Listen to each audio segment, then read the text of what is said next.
Oh, yeah. Five-star. LSU.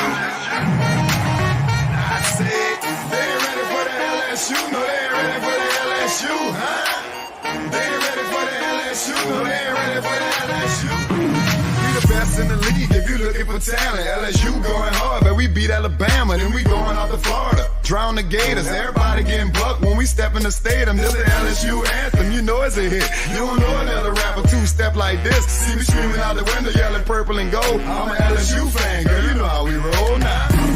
Back and back it on up. Hey, back and back it on up. Hey, back and back it on up. Hey, back and back it on up. Hey, way down in the back. We are live, and football, Zach, is officially back. It is back. Excited. I mean, first game we got one game last night. I don't know if you watched any of it last night. I watched like the second quarter. Sure. I watched a good chunk of it. Obviously, every year they do the Hall of Fame game in Canton, Ohio. Had the Jets and the Browns kind of taking each other on. Yeah. Nothing too exciting, but it was football regardless. Obviously, LSU has kind of gotten in the swing of things with fall camp. We'll be discussing that this evening and some things we've been hearing and things that have been discussed and seen. A little recruiting update as LSU continues on the hot trail in the month of July and here in early August now. The Tigers recruiting has no doubt been heating up and has been doing phenomenal. Landed a recruit today, and we'll discuss all of those things. And of course, we are doing our position group preview, and we will be doing the defensive line tonight. A group that is full of talent, group that could potentially be the best group on the field. Very excited about the defensive line this year, and I'm looking forward to discussing that and. I mean, Brian Kelly has done a fantastic job and with getting things together with the defensive line compared to last year in terms of like depth. So we'll discuss all of those things and we will get to it. Looks like Carl Dunn's already in here throwing some comment in. Happy opening camp weekend. Football till February. Praise God. Praise God, Carl. Amen, brother. Amen. Amen, brother. I mean, we're going to have football from here on out, regardless of how exciting it is. Football is here, and we are less than. Let's put it in perspective here, Zach. 30 days. We are less than a month away. Less than a month away from Tigers' first game. I am.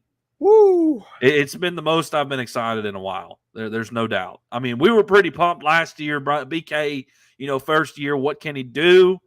But, I mean, man, second year, it's like he's had some time and done some things, and it's like, let's go win a natty or something like that. It's something about that second year around LSU that it just – boy, we like that second year. Kim Mulkey, Jay Johnson. What can BK do second year? So, Zach, Carl Dunn, all football topic. Dylan Cruz. Yes. Thank you for mentioning that, Carl. You said that in our group message the other night. Yes. I actually texted that Last to night. Zach and my dad the other day. I think it was yesterday. He went 3 for 3. All on the first pitch. On the first pitch, yeah. All Double, on the first pitch. Single, 3 pitches. Look, and that also, Zach, does that not also go to show like what SEC pitching is like? Yeah. Right? Because Dylan Cruz wasn't doing every first pitch like when he was playing at LSU. It just goes to show you, like, if you go to school, it can be really beneficial for you. I mean, Dylan Cruz has faced the best of the best at LSU and in the SEC, and I think he's going to jump pretty quickly through rookie ball and make his way into the show in no time flat. I mean, he will be there I agree. pretty quickly. So, Dylan Crews, congratulations on the great opening first day or first game in your professional career. We are not surprised in the slightest. 3 for 3 with 3 runs, including a double. So, all right, Zach, fall camp is underway. I mean, man, it came quickly. It is exciting times, no doubt. I mean, it got here quick, and man, we're on day 2 now. As of today, it's day 2 of fall camp. Yesterday was the opening day. Obviously, it's always exciting to talk about fall camp because when you get like spring football, like it's something to look at football when there is absolutely no football, unless you're like a USFL, XFL, whatever. Like when there's no football whatsoever, there's a little bit of football in spring football, and there's something to glean from it, but really not really. Fall camp is when you really like to start paying attention, because this is when you start seeing like depth charts begin to form, starters and players starting to separate themselves. For example, last year, Zach, fall camp, Will Campbell began to separate himself. And everybody, it became very evident, okay, this freshman is going to make immediate impact. And no doubt he did. No doubt he did. And I mean, those are the kind of things that you get to see in fall camp. Who will be the guy, right? You kind of start with who you expect, and kind of maybe some veterans, some guys who had played from the previous year, and then you just let it go and start seeing from there. And man, it's exciting to get to dive into this. There's some other good news coming out of fall camp other than just the beginning of fall camp. Storylines like John Emery, Zach. So, Zach, I mean, just off the jump here, second day in, what are some of the things that you're hearing that you're liking, and some of maybe the hot topics as fall camp has now started? Well, I got to tell you, Reagan, the first thing I had to do is go figure out all the numbers. Yeah. They always switch them up. Because there's a lot of newbies, and so like I had to go to the roster and just go through it and like find everything out. And let me tell you, Reagan, like from start to finish, like there's a lot of repeat numbers this year. Like a ton of repeat numbers. Just to like name a few, like of the first few numbers, like number 1, you've got Aaron Anderson and Omar Spates. Number 2, you got Kyron Lacey and Ovia Gofu. Number 3, Logan Diggs, Greg Brooks. Number 4, John Emery, Harold Perkins, because Harold Perkins has switched from 40 to 4 now. Jaden Daniels, LaTerrence Welch switched from 27 to 5. Jordan Allen's number 6. Shelton Sampson's number 6. Major Burns switched from 28 to 8. So now you have Malik Neighbors like that. and Major Burns. Yeah, I do like that. Of course, we'll see who gets 7, but we'll find that out later. Ricky Collins, 10. Denver Harris, 10. Jackson Howard, 11. Brian Thomas, 11. J.K. Johnson, 12. Kyle Parker, 12. Garrett Nussmeier, 13. Braden Swinson, 13. I mean, the list goes on and on. Yeah. Like, let me see if I can find the last one for you. It's a little ways. Well, once you get to the bigger numbers, it tends to kind of the last duplicate is 22. Deuce and Armani. Yeah. So, like, there's a lot of new guys out there. A lot of repeat numbers. So you're like, is this offense? Is this defense? Like, But I've enjoyed getting to watch a lot of the footage that's been released. Of course, it's not they only get to see like the first 15 minutes. So we're only getting to see just a little bit of that beginning of practice each day. But I got to say this: the first thing that stood out to me. Maybe not the first thing, but one of the things that I've noticed, which is a lot different than last year, is the tight end room, right? Yeah. I mean, last year, as I said this on Blake's show, last year you had Mason Taylor, and after that, like that, that was it. Nick Stores. You had some guys, you had bodies, right? You had bodies, but like it wasn't the same, right? Was it Jack Mashburn? Yeah, it was Jack Mashburn and there, Stores, and like Stores, and that was it. That was it. Because I mean, Cole Taylor had transferred out, right? Right. So this year it's different. This year you got 4 solid dudes. Like 3 of them these are- freshmen. Yeah. 3 of them are freshmen, Young and core. you've got 4 solid dudes. It's a young group. Obviously, Mason Taylor, like he seems like a veteran there, but he's only a sophomore, right? Yeah. Yeah. Which he'll hold it down for this year, obviously. He's a vet for sure now. He's he's a dude. vet. He's a dude. You got Jackson McGowan, you got Kamorian Pimpton, and you got Mac Markway. And I've heard a lot of good things from all 3 of those guys. Yeah. Mac Markway is like a sight to behold. Apparently, he's just a mammoth of a man. Big guy, he's like one of those like get off the first guys to get off the bus like type guy, right? Right. We heard a lot of really good stuff from Kamorian Pimpton yesterday. The catch radius is eye popping. He flashed a lot yesterday, but Jackson McGowan was the next guy up after Mason Taylor. A lot of people when we get to fall camp, as you mentioned, Reagan, they're looking for, all right, like we're going to start to see the depth here. Yeah. Is it, are we starting to see, like, you're going to start to see a little bit of who's running with the 1s, who's running with the 2s, who's running with the 3s. Like, that's going to start to show a little bit, right? Yeah. So the tight end room for me was important for me to see because it's going to be different. Like, and I mentioned this on Blake's show, like, you're going to see 2 tight ends on the field a whole lot more this year. Like, that's going to be no doubt. Set that is featured in this offense this year. No doubt. And so who is emerging as that other guy that could be alongside Mason Taylor? That's an interesting storyline to me. On the flip side who do you think it is? I think Kamorian Pimpton ultimately is a guy. I understand that Jackson McGowan is kind of been running as the second guy, but I think with what happened yesterday, and I mean just even before then, I was thinking it'd be Kamorian Pimpton. So I think the reason McGowan's probably been kind of the guy after is because he was in spring practice and healthy, and he was kind of the only. I mean, if you remember from the spring game, he was like the only tight end out there, and he got hit several times, targeted several times, not hit. I think, but I think it's probably where it would be in there. I think all of them can catch, though. No doubt. And we'll talk more. I don't want to get super deep into that because we'll talk more about that. I think it'll be Pimpton for sure. I think we'll talk more about that once we get into the tight end room. Yep.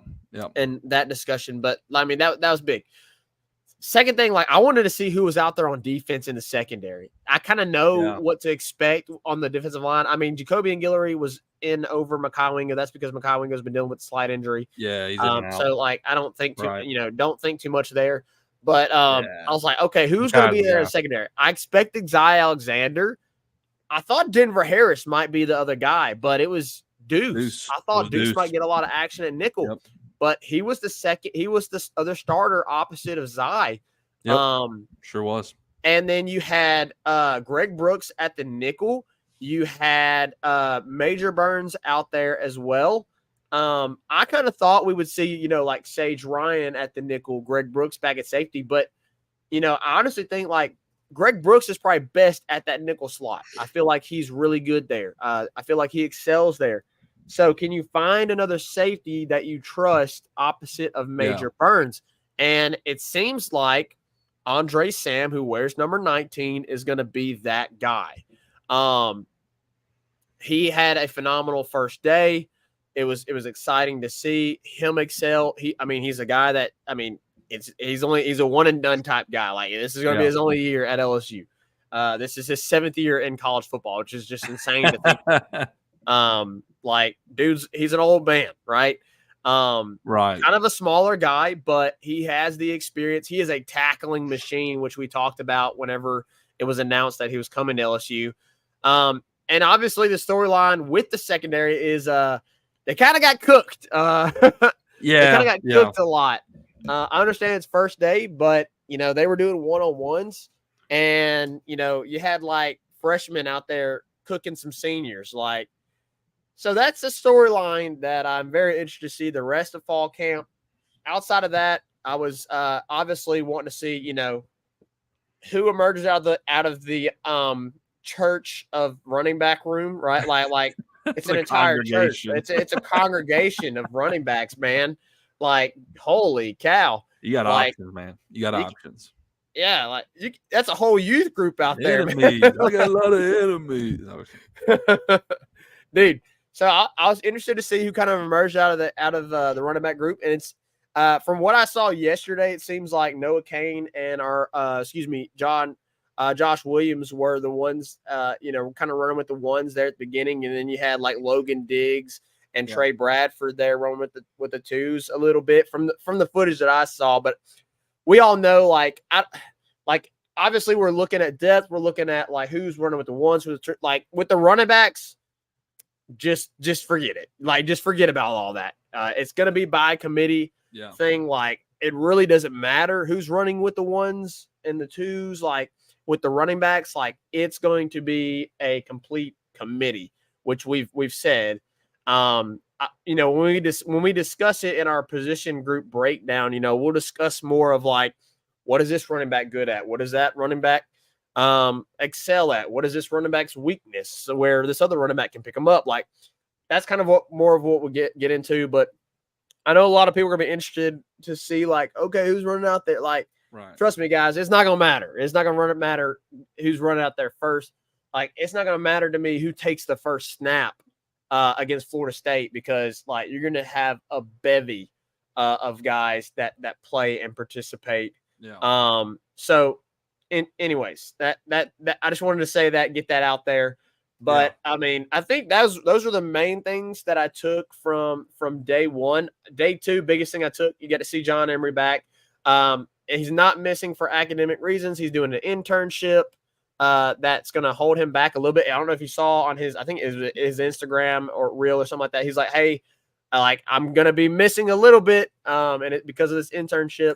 So, like, there's going to be times that John Emery's not there. We shouldn't freak out. It's because he's dealing with an internship. So, but that is a part of it. He was with there today. He was there today. He's done everything he needs to do. They were operating, within the red zone today, doing some I'm really interested to see what the offense looks like pre snap, because based on what I saw today, it looks like they were doing some like very fast paced, like get to the ball, like get on the ball, and we're running a play. Like it is like no huddle whatsoever. Like huddle, like get the play in, line up, and we're running it. As me and you talked about a lot last year, LSU did a lot better when they were in the hurry up. So, I think they kind of probably recognize that, and they probably want to progress on that this year. So that was interesting to see from today as well. I haven't been able to do a deep dive on today because I just got back from work. So usually I take that time, some time after work to look at that. And I haven't yet to do that. But those are the two biggest things that stood out to me from today as well. Yeah, in terms of just kind of bouncing off one thing that you were talking about is in terms of the wide receivers and the DBs being cooked. And, everybody said that. But BK also kind of in his press conference, kind of reassured the fans, like, hey, don't freak out about the DBs. Like, that was kind of expected. That was expected in that drill. When there's no pass rush and it's one-on-one like that, it's always advantage receiver. Always. I mean, playing defensive back is one of the hardest things to do in sports. Like, hitting a baseball and playing defensive back is up there with some of the hardest. You can't predict what your opponent is doing, right? In all of sports. I mean, you're literally backpedaling, and whoever's in front of you, I mean, in terms of like LSU, whoever's in front of you is like a Division I 4 or 5 star athlete. You know what I mean? Like, so backpedaling and trying to, it's always advantage receiver. And when there's no pass rush and it's one-on-one, like they did a bunch of 7-on-7 stuff, so there's no pass rush there as well. Like, it's advantage receiver. So that's kind of set up to be advantage receiver. And really in terms of like defensive back, you're more worried about lining up, like knowing where you're supposed to be and knowing your assignment rather than coverage and making sure you're not allowing your receiver to get the ball. So, nothing to fret about and worry about too soon, but it was something that was noticeable day one. In terms of the tight end, you mentioned that a little bit. I've seen a lot of film of Kamorian Pimpton, a lot, and they're saying like dude's gained like 15 or so pounds since he's been on camp. Shout out Jake Flint and the strength and conditioning team. They do a phenomenal job. Jake Flint, I mean, maybe it's talked about enough. I don't know if it is talked about enough. Jake Flint and that strength and conditioning team is a difference maker for LSU. I love Tommy Moffitt to death, and I appreciate all the years that he gave to LSU. But that was, I mean, we have upgraded. We have upgraded in terms of strength and conditioning. I'm talking about Braden Swinson. It was either Paris Shand or Braden Swinson, one of the transfer D-line guys. I can't remember which one it was, but they posted a picture of the day they like before they started summer workouts at LSU, and then at the end, and it was like a very noticeable difference, like toned up, muscle, like look really good in terms of like condition and shape, and so I'm well pleased with what Jake Flint and them are doing.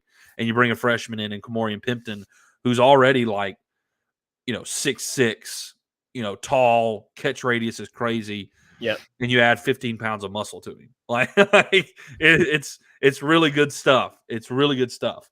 So I've seen a lot of film with him running stuff with like Garrett Nussmeier and whatnot.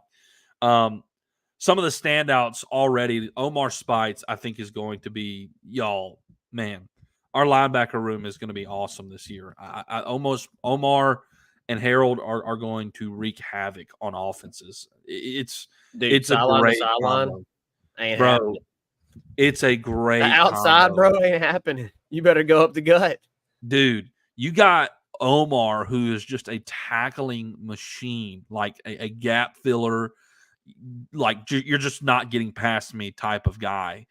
And then you got Harold Perkins, who's just a freak athlete. He's like Honey Badger made over. He's all over the place, and you better watch your back, because if you're not watching your back, he's going to strip the ball from it's going to be causing a lot of problems. Like Omar could have like what Damone Clark had a few years ago, like leading the SEC in tackles type guy. Yeah. So those two have been sticking out in fall camp a lot. In terms of the receivers, I've been very curious, and I'm going to keep an eye. I want to keep an eye on this. We have a ton of talent in this room, but it's like I think Malik Neighbors is the only guy who you can say he's it. Like he's the one. Maybe Kyron Lacey because of what he did in the spring, and of course he's returning, and he was a starter last year. But man, like there's a lot of unproven guys in this receiving room, but it's so much talent. So who's going to separate themselves? I'm really excited to see that. I saw some film on Shelton Sampson, the freshman, and he looked like he was playing well. And Chris Hilton seems like he's playing well also. But the name I feel like I've been hearing the most in terms of a guy who's stepping up is Aaron Anderson. I think Aaron Anderson's going to play in the slot. He's got freakish speed, and I think he's going to be a difference maker for this team. So really excited about him. Another thing that I want to point out is just from the film that I've seen, guys, Garrett Nussmeier telling us that he's coming back and he's staying, and almost solidifying the fact that, hey, when Jaden exits, it's my turn. Like we're at that point now with Garrett. When he exits, it's my turn. And what I've seen in film and from fall camp is the dude is working. Like it is going to be a. Did you lose me? What happened there? What happened there? Can you hear me? Zach, you're muted there. We're good. We're good. I think we're good now. Okay. I don't know what happened there, but computer decided to go wacko on me. Okay, no worries. But what I was saying was, Garrett. I mean, I feel like that is going to be a great transition. Not only that, if you wind up losing Daniels in some way, I don't know if it's. I mean, it's going to be different if Daniels goes down and Garrett has to come in. But I don't know if it'll be a huge fall off like it typically is with starter to backup. So that is really exciting to see. It looks like he is very intentional. He's working on his craft. It looks like to me that they have got him a lot more contained, whereas before he was just guns blazing, wide open, just sling it down there and see what happens. Yeah. Now I feel like he's going through his reads better, and he's not just throwing it out there. I do like seeing the up pace, no huddle offense that you were talking about. Hopefully, in terms of last year, we did better in no huddle offense because it took Jayden Daniels' mind out of it. When we were taking, when we weren't doing no huddle, Jayden wasn't quite used to the system yet, and we know he was a little bit more jumpy last year, and that's when we got into problems. But whenever you went you went tempo, no huddle, Jayden kind of had to react quickly, and it kind of took his mind out of the game. Essentially, I don't know how you say that without it sounding bad, but he wasn't having to think about everything as much, and think about the system that he's in now, and read the defense, and it was just like, all right, get on the ball, snap the ball, throw the ball, get on the ball, snap the ball, run the ball, and it was just like make the next play happen. Man, we are struggling tonight. I know you still hear me. You're still there. You're still there. Video, let me video's out, but we can hear you. It's coming back on here. I probably got my green screen on now and everything. Lord have mercy. It's Christmas here in the Tigers Avenue. There we go. We're back. We're ready. All right. So, anyways, hopefully we won't have any more computer malfunctions. But I like seeing the no huddle though, because I think it's not something you have to rely on now, but it's something that you can utilize to be a threat. Yeah. And I think Jayden Daniels is going to be a lot better outside of no huddle. And so no huddle is a threat, and it's not a must anymore. So I'm pretty excited about that as well. But lots of good things. Zach, I know we kind of need to move on. Lots of good things from fall camp so far, and it's only day 2. Zach, you already touched on it. John Emery, BK is totally with the team now. May miss here and there because of this internship he's doing. I'm really happy for John because he's taking care of what he needed to take care of in the classroom and his academics, and he can play football now with the team. 5th-year guy. You really hope for the best for John. So much expectations for him coming in as a 5-star number 1 running back in the country.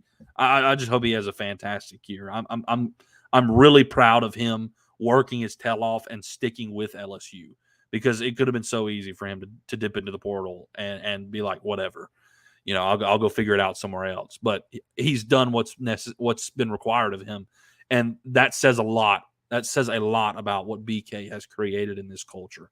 Really proud of him. Really proud of him. All right, Zach, let's talk a little recruiting. Obviously, things have been heating up, and we just picked up a recruit today. Jelani Watkins, the receiver out of the Houston area, commits to LSU. Zach, this is one of the fastest. This is probably one of the fastest receiving recruiting classes in a long time. I mean, we got speedsters in this class. With Jelani probably being the top guy in terms of speed, and Kylan Billiot and Michael Turner Jr., JoJo Stone. I mean, we're talking about some speed. This guy's like, all-state track in the state of Texas in Jelani Watkins, like a 2.21 or a 10.21 100 meter. Like, great pickup for BK and this staff. They're really excited about this recruiting receiving group. But, man, things are heating up outside of that. Obviously, we talked about some commitments we picked up last show, and Ori Williams and Joseph Cryer on the O-line. But, man, Zach, August 10th. Big day. It's a big day. What are you thinking about August 10th in this recruiting class? Because it's coming together, Zach. For a long time, for a while, people have been griping a little bit, like he's been slacking a little bit. Hey, you jumped into the top 10 today. In On 3, in 247, you jumped in the top 10. And boy, August 10th, if you land, you're going to jump some more. Zach, tell me about August 10th. Well, what I can say about August 10th is I'm excited for August the 11th, which will be our show following that, right? Heck yeah. It's going to be an exciting time for LSU fans, I believe, with Caden Durham and Colin Simmons set to both make commitments together. Duncanville. Yeah, the DVille boys, which, by the way, there's a few other DVille boys that are out there still that LSU is in on. I'm going blank. You may be thinking about 2025 DeCorian Moore, 5-star receiver. Yes, DeCorian Moore. So next recruit. Yes, DeCorian Moore. I want to say there's another one, Reagan. There's a lot of maybe. Duncanville's a big school, though. LSU's in takeover mode, bro. LSU is taking over Texas, man. Hey, Longhorns, hey, Aggies, hide your kids, hide your wives, hide your recruits. Because BK coming up in there. BK coming up in there. And I think Thursday is going to be more of that. I think this upcoming Thursday is going to be more of that. Caden Durham. We know Caden Durham is heavy LSU lean. Yeah. Sure. And him and Colin Simmons just so happened to be announcing at the same time together on the same day.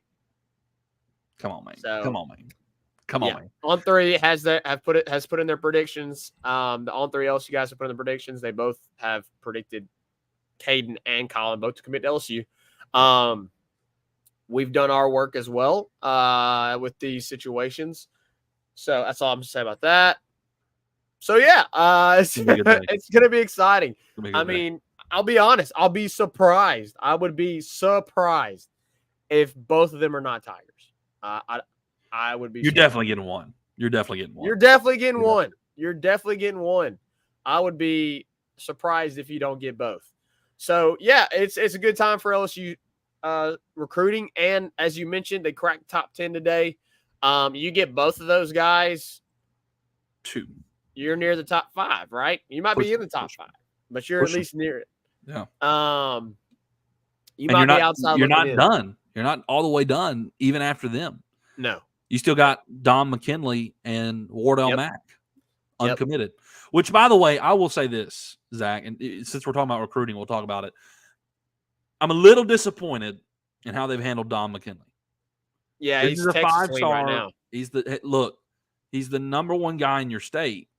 This should not be that competitive. Like, this guy should have been locked up.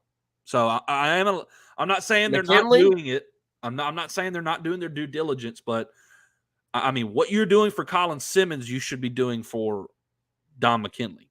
Like, I'm not saying they won't get him either, but it is. Look, let me put it this way. I'm not afraid to say this. It's more competitive for Dom McKinley, the number one guy in your state, than it is Colin Simmons. Like, you're more in it for Colin Simmons than you are Dom McKinley right now. Correct. So I'm a little disappointed in that because the push has been Louisiana, and they've done fantastic in the state of Louisiana this year. So I'm not knocking them, but it's the top guy in the state. Like, you got to get him. You're LSU. So I'll be really disappointed if you don't get him. Both him and Wardell Mack, both those guys right now are kind of favorited towards Texas. Thankfully, though, Dom did make it to the splash, and supposedly the red carpet was pulled out. I mean, all stops. So you're gonna have to do some work there with both those guys. Yeah. And let's see. The good news that both of them are Louisiana, so you gotta go hard. I was thinking one of them was Texas, but both of them are Louisiana. So, man, you got to go hard for both those guys. I'm okay if you don't land Wardell. I'm okay with that because you got some great DBs in this class. I mean, you went to Florida and plucked Kai Bates. You got Deshaun. Is it Deshaun McBride? You've got some good DBs in this class. You don't necessarily have to get Wardell Mack, but Dom McKinley, in my opinion, is a must. I mean, it would be a fail if we don't get him. Not as a whole recruiting class, but just on him specifically. If you don't land him, that's on the staff. Like that's I feel like a little bit unacceptable. You need to reel him in. But in terms of Colin Simmons, Zach, Colin, I keep wanting to say Colin Simmons. Dude, Colin Baton Rouge. Yeah, exactly. We talked about this on the show last time. He posted the BK effect, but then I don't know if it was yesterday or the day before, but we saw the little video that was shared as well, where the phone rang and it said Colin Baton Rouge, and then it was clips all from his trip and all this stuff. Like, man, it looks really good for Colin. It looks really, really good for Colin. Yeah. Because I mean, we've gotten some crystal balls and some, some predictions already in for Colin for LSU. I think Billy Embody put one in about 60% confident LSU. Shea Dixon did as well. Shea Dixon did. I don't know his percentage, but he did. But those are 2-on-3 guys. But so I really like where we're at. I mean, I will be surprised. I mean, maybe he just pulls the cat or pulls a stunt on us and goes Texas. But boy, it feels really good right now. It feels really good. I mean, Wilt Fong has done as well with 247. He's put in his. You like pick. Fong? You like when you get a Fong bomb? Yeah. So I mean, now he's kind of like, they're all kind of like in that medium area. So like, there is still a little bit of that. It's doubt a battle. It's a battle. But I think you like your chances there for sure. Reagan, let's get to some comments before we take a quick break. Yeah, Josh, I want to say not Josh Turner. John Turner. John, appreciate you joining us. I don't know. This might be the first time I've seen you join us. So if it is your first time, we appreciate you. If not, welcome back. Maybe it's just your first time commenting. He said, I think Denver plays better when the pads are on, a man-to-man type corner that plays better when he is physical. Yeah, we'll see. And that, that was something that was mentioned a lot. Long way to go. There's a long way to go. What happens when the pads are on? We're going to wait and see. We'll find out. RP, as always, BK takeover in full effect. I think Kane gets the first carry of the season. Wow. Got a little hot take there. Maybe not too hot. I don't know if it's too. I don't know if it's too much of a hot take. Little prediction. I like it. RP. I like it as well. John also said Josh Williams has been the best all-around back last year, so we shall see. I agree. Yeah, I mean, my pick would be Josh because of what he did last year, because he is the vet. I mean, he's worked his tail off to get where he is. Like, you probably run him out there to start, but again, as we mentioned, listen, guys, it doesn't matter who the first guy is on the first play. It doesn't matter. With all respect to RP, it don't matter who take the first carry. All these guys, I think, are going to get theirs. Now, like the freshmen, you're probably going to see them get, maybe, I don't know, like you may see like Trey Holly take a red shirt. I mean, let's be real. Yeah, Trey Holly may take a red shirt, and Caleb Jackson. May take a red shirt. Like, there's just that many guys here. Yeah. RP said Omar is going to lead the SEC in tackles. Reagan, I have a question for when we do the linebackers. I don't know when we're doing them. I can't remember. I know you sent the list. Correct me if I'm wrong. I think he led the Pac-12 last year in tackles. I think so. Yes, I think that's correct. By the way, the Pac-12's dead. Pac-12 yeah, dude. Oregon and Washington both gone. You know how many that leaves them after Arizona State? Like 6, 5, 4. Stanford, Cal, Oregon State. Oh man, Washington State. That's the other 4. That's it. Golly, man, that's brutal. Pac-12 died quick. I saw. I think Blake posted it today. It was Thanos when the body disappeared. You just he's like Pac-12 be like brutal. Yeah. Pretty gone. Man, the realignment. I don't know how I feel about realignment. I really don't know how I feel about it. I don't know if I think it. I think it's going towards an NFL type style. Like, the only difference, you're gonna have 2 super conferences. Kind of like you got the AFC, you got the NFC. Like, you're gonna have 2 super conferences. They're gonna play each other. Obviously, there'll be some crossing. ACC but next. The only thing different, the only thing I think you're gonna see that's different from like an NFL style, is like teams are gonna go and play like FCS schools and Group of 5 schools, on their schedule. I mean, I think that's what's going to happen ultimately. is you're just going to become two massive super conferences that play each other. And, maybe it's like six from each conference, or from each conference get to go into the playoffs. And you get 12. I think who knows? I mean, who knows? But I think that's kind of how it's going to look. For it's going to take a while though, because Big 12 is pulling some in. So correct. It's going to be a while. Big 12's around for a hot minute. Tyler Townsend said, "What's up, guys? I'm running late. It's all good, Tyler. Rewind. You want to hear what we talked about with fall camp? Just rewind. No problem. Talk the first 2 days. Obviously, exciting stuff. Okay, let's take a quick break, Reagan. And then when we come back, it's time to break down the defensive line unit. Let's go. As you mentioned, a lot of good stuff to talk about. We'll be back right after this. 5-Star Hero, your intro and outro music for the Tigers Avenue show. They ain't ready for that LSU. Go check out all his other music on all the major platforms. Don't forget to follow him on Instagram at Saints Anthem and at Twitter at One Nation Doty. Don't forget to check out his Facebook page for all his Saints and LSU merchandise.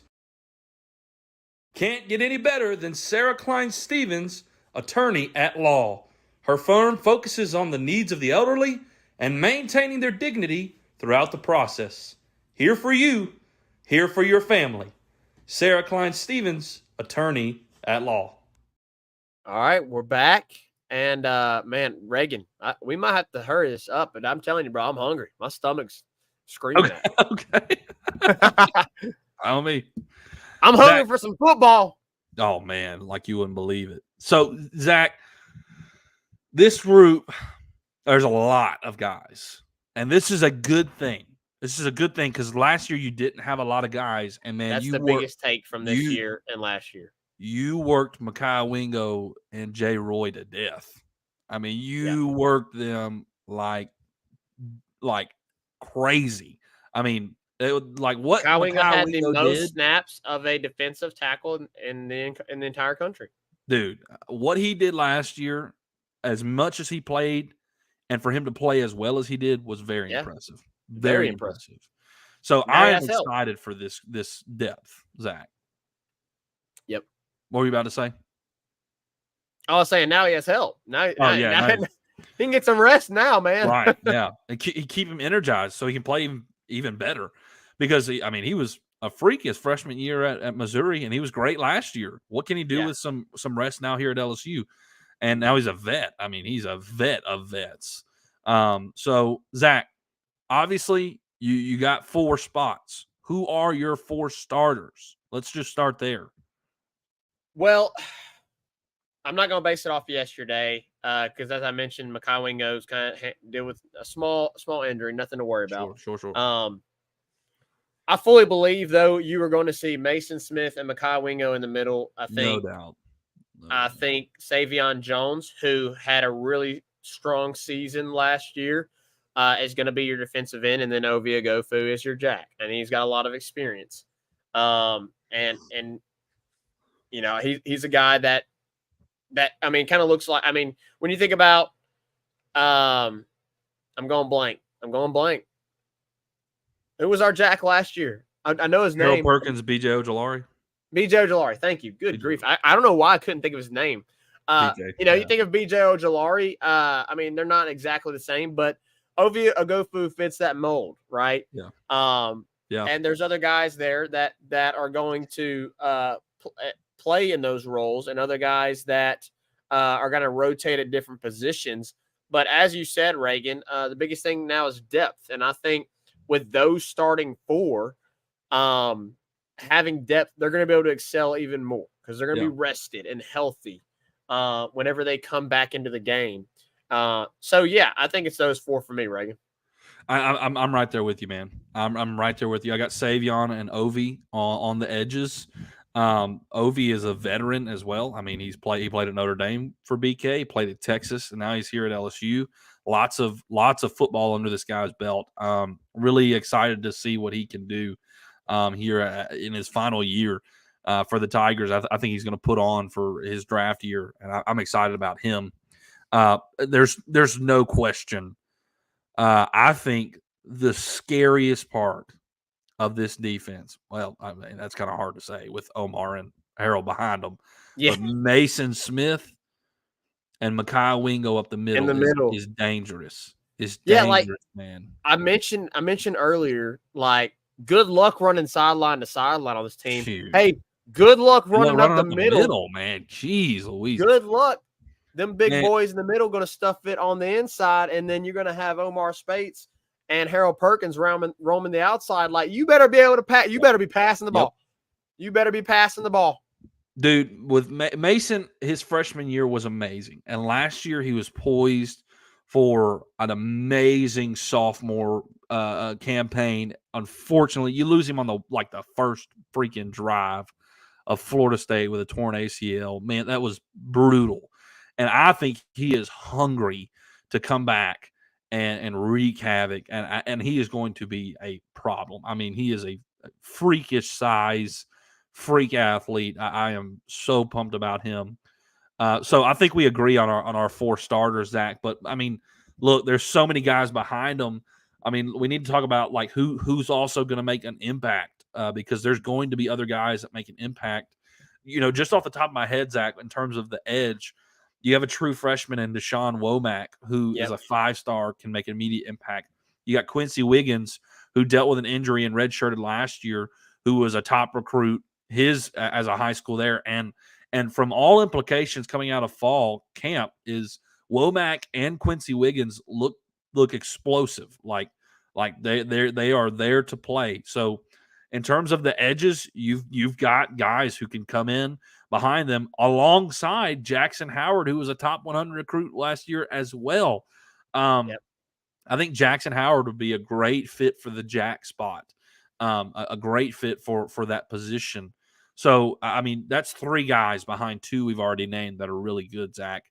Who's going to be in the middle that can make an impact as well behind them with, I mean, because it's loaded, man. I mean, you got I feel like you got like 9 guys who can really make an impact. I mean, think about this. Jacoby and Guillory is a backup. Yeah. Jacoby and Guillory is a backup. Like, that dude's starting on who knows how many teams. Yeah. On any other team. And he's a backup. He's going to be a rotational piece. Yep. For this team. You know, guys like you got the transfers like Jordan Jefferson, and Jalen Lee. Obviously, both of those really guys, those are guys that had big roles on their past teams, and those guys are going to be rotational pieces. Like, this isn't okay. Here's our starters, and then here's our backups. Like, here's our starters, and then here's our second group of starters. Like, that's kind of what it feels like, right? Right. Like here's our starters. They're A++, and then here's our other starters. They're A+, right? That's what it feels like with this defensive line. So, like, man, they're going to be athletic. They're going to be fast. They're going to be big. They're going to be run stopper. Like, I have full confidence that LSU is going to be able to stop the run. It would be surprising to me if we have issues stopping the run. I think the biggest thing for me, is can we get more pressure on the quarterback? Got to. And I think, that may be an area of concern out of this group. Got to be better. But I think with the additions that you've made, and obviously, you're going to have Harold Perkins that's going to come up and play some jack in some situations. Like, that's dangerous. I mean, in reality, Zach, Harold and BJ was your pass rush last year. They were your pass rush. That was your pass rush. That was it. I mean, you got to get more pressure. You got to get more pressure on the quarterback outside of just Harold Perkins. Savion Jones is going to have to get pressure. Mason Smith and Mekhi Wingo up the middle are going to have to get penetration. You're going to have to get penetration. You're going to have to suffocate quarterbacks, and that's going to take a group effort. It can't be just 1 or 2 guys. It's going to take a group effort. And so the biggest thing for this unit is going to be, can they generate pass rush up the middle and outside all together as a whole unit? That's going to be the biggest question mark for me with this team going into next season. Zach, you know what's crazy is we named all these guys, and we still didn't name 2 of the transfers. We didn't Which even one? name Braden Swinson Braden and Paris Swinson. Shan, man, from Paris Shan. Oregon and Arizona. And Paris So- Shan is very likely your backup to Savion Jones at the defensive end spot. Sure. I mean, man, and Swinson in the spring game saw him a lot. I saw him a lot bringing pressure, which I mean, he's gonna be another Jack. You know that kind of rotates there with Ovi. So again, like Braden Swinson, Paris Shan, like those are your backups. Like those guys are really good. It is going to be really, really awesome to see how Matt House and whoever is at defensive line right now. It's Yannick. We don't know all the details with Jimmy Lindsay and what's going on with his family and the health issues. But he's obviously not with the team right now. Our prayers and our thoughts go out with them. But whoever's running the defensive line and Matt House, it's going to be really interesting to see like what they can do because there is so many guys. I mean, you could run a group out there and switch the whole group, boom, and have another set and switch the whole group, boom. Like you could have 3 sets of guys and just, hammer home. And then, if you're obviously you're not going to do that all the time. You're not going to switch all 4 guys out, but there's so many options you can do. You can go big, you can go small and fast. It is amazing what they have done in the portal and in in high school recruiting to put together this unit. And it is far more improved and vastly improved from last year. When you literally, it was, once Mason went down, it was Jay Roy, Wingo, and Guillory. And like that felt like it was it. It was it there. And BJ and Ali and then Savion. And then that was it. Like it was like you had 6 guys total and you're running 4 out there. So you got 2 subs. Yeah. Now you're talking, you could run 2 whole other units out there in terms of, whatever you want to do, whether you want to go small, whether you want to go big and stop the run, and if you want to go small and fast and attack the quarterback. There's so many options you can do with this group. It's going to be versatile. Not only is it going to be talented and there's going to be depth, but it's because of that, you're going to be versatile in what you can do in terms of scheme. So I'm really excited to see that. I mean, Zach, just to think about it here for a second, we named our 4 starters: Savion, Smith, Wingo, Ovi.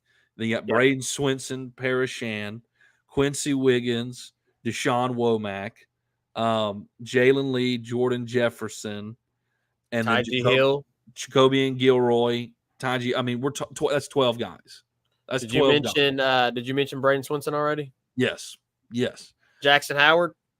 They didn't mention Jackson Howard. That's 13. So like, it is a lot of talent, lots of guys that can do lots of different things, and I think, Zach, it is your deepest group on the entire team in terms of talent and guys who can give you meaningful minutes on the field. To me, and Jalen Lee. I don't think I did. Maybe I did. I don't know. But it's like 13, 14 guys for real. I mean, outside of that, maybe running back. I mean, it's probably between those 2 groups.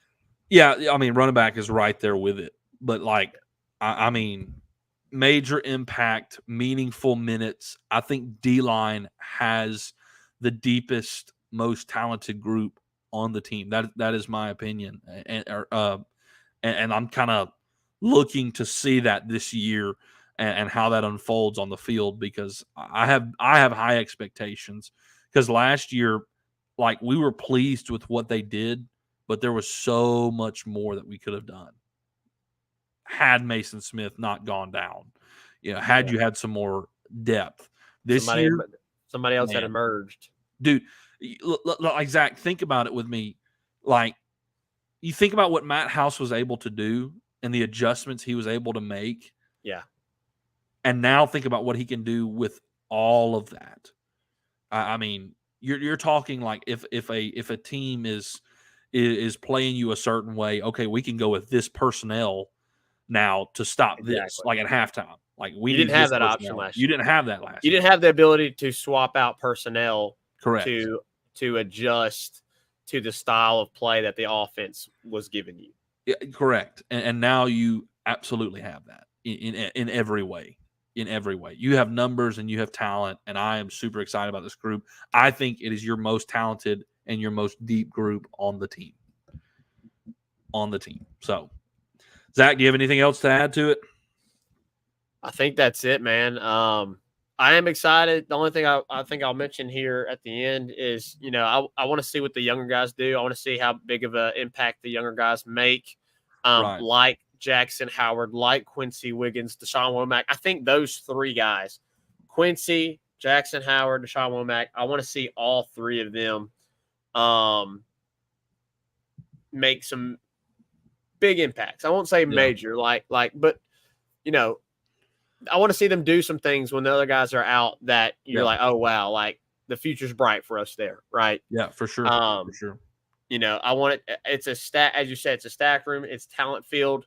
Let's show that talent from our ones all the way down to our threes, right? Yeah. I want to see that all the way through and through. I'm really curious, like Quincy Wiggins was another one I don't know if I named. Quincy Wiggins last year took a red shirt because of his injuries. I'm kind of curious to see maybe if someone does this year. Because look, obviously they're not going to use 15 guys on the defensive line. There's at least 14, 15 guys. I think that'll make major impact. Like you're definitely 3 to 4 deep. Yeah. You're gonna get to and that's Zach, 14 guys. In all reality with the group, Zach, we're going to get to about 9, 10 guys that you're using. I mean, kind of like basketball. You when it gets real, you got like 8 guys, 8, 9 guys. That's what it's going to be like with the defensive line. And I'm kind of curious to see, eligibility wise, who is used and how that is used. Because if you use like Jackson Howard and Deshaun Womack too much, which I think Deshaun Womack is going to play this year. I don't think he's going to redshirt, but like maybe there's a potential for a redshirt for somebody like Howard if it's not his time yet. If he needs a year to grow and build and mature, because there's so much. Like I'm kind of curious to see how they work out eligibility in that way. So, all right, Zach, I think we're at an hour here. We'll hit one more final break, and we'll come back and we'll get all of those comments that have come in since we've started the D-line segment, and we will wrap things up right after this. Make sure you go follow us on Twitter, TikTok, Instagram, and Facebook, all at Tigers Avenue, for daily updates on the show and all things LSU sports. If you're watching on YouTube, make sure to click off and hit that subscribe button at Tigers Avenue. We broadcast all of our shows live on YouTube, Facebook, and Twitter. Guys, been a great show. Appreciate y'all joining in and all of your input. Zach, speaking of input, let's see what we got in here. Last kind of final comments here. I see some stuff from RP and Brandon. Let's see. I want to see Womack and Howard. I want to see what Womack and Howard can do this year. I do think both Howard and Womack can make an impact. Womack's going to push. Man, I bumped it again. Give me 1 second, guys. There we go. We're back. We're back. We're good. Let me switch this camera. Good night. Not our best night. Not our best night, technically. But it's okay. It's okay. We're talking about LSU. Womack going to push for the jack position before it's all said and done. Hey, man, I wouldn't put it past him, man. Womack was obviously a 5-star athlete. I mean, for LSU to go get him out of Maryland last year was really impressive for BK and this staff recruiting-wise. I mean, nationally, that was really impressive to me, to go pluck a guy like that from Maryland it's Big Ten country. You're kind of thinking guys like Wisconsin and Ohio State and Michigan State and obviously Maryland are all in for him. But for LSU to go up there and pluck him from Maryland was really impressive, and he is going to be a star at LSU. So maybe you get Harold Perkins all over again with Womack. I mean, obviously not the same position, but maybe he is a guy where it's like it gets to the point where, man, we just can't take him off the field. He is it. I wouldn't be surprised. I wouldn't be surprised by that at all, RP. All right, anything else? That may be it. All right, guys. Appreciate y'all joining in and all your input. It's been a fantastic show. Fall camp is here. Recruiting is hot. We discussed all these things. Everything is leading up to September 3rd. Sunday, September 3rd. For that opening day against Florida State. Can't wait, man. Really looking forward to it. Y'all be on the lookout for when we do our next show. We may have a special guest next show, so tune in. Special guest. Hopefully, we're wanting to nail that down, but special guest for next show, possibly. So y'all be on the lookout for that and the time and when we'll be doing our next show. Maybe 2 special guests. Possibly 2. So y'all be on the lookout for that. And we will see you here next time in the Tigers Avenue. Appreciate you guys. 5-Star Hero, take us out. Peace.